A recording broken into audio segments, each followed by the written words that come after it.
Naging mabilis at walang pag-aalinlangan ang naging desisyon ni Tanggol nang muli niyang makaharap si Divina.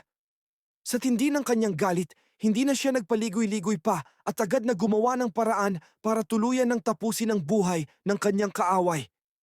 Isang malaking backhoe ang ginamit ni Tanggol upang durugin ang sasakyang kinalululanan ni Divina hanggang sa ito ay mapitpit ng husto.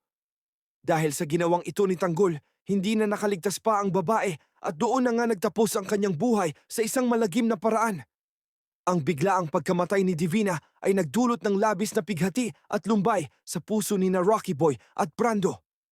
Hindi matanggap ng mag-ama ang sinapit ng mahal nila sa buhay, kaya naman naging madilim ang paligid para sa kanila dahil sa tindi ng pagdadalamhati.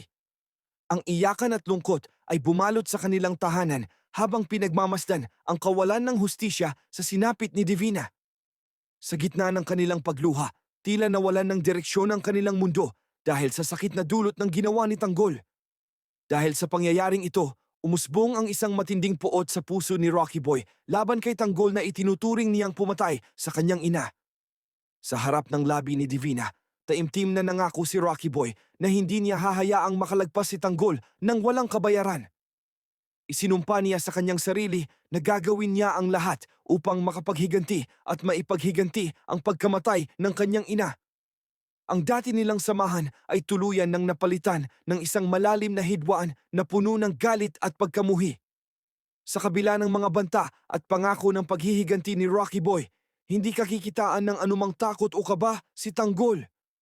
Alam niya sa kanyang sarili na tama lang ang kanyang ginawa at handa niyang harapin ang anumang kapalit nito sa hinaharap. Sa halip na magtago, lalong pinaghandaan ni Tanggol ang muling pagkikita nila ni Rocky Boy dahil marami pa siyang nais na patunayan. Walang puwang ang pagsisisi sa kanyang puso dahil naniniwala siyang nararapat lamang ang sinapit ng pamilya ni na Divina. Ang tunay na motibasyon ni Tanggol sa kanyang mga susunod na hakbang ay ang kagustuhang ipatikim kay Rocky Boy ang pinakamasakit na ganti. Hindi makakalimutan ni Tanggol ang ginawang panloloko ni Rocky Boy sa kanila noong una, kaya naman pagkakataon na niya ito upang bumawi ng higit pa. Pinaplano na niyang mabuti ang bawat galaw upang masiguradong hinding-hindi makakalimutan ni Rocky Boy ang oras na muli silang magharap. Ito na ang simula ng isang mas matinding labanan na magpapasya kung sino ang mananatiling nakatayo sa dulo.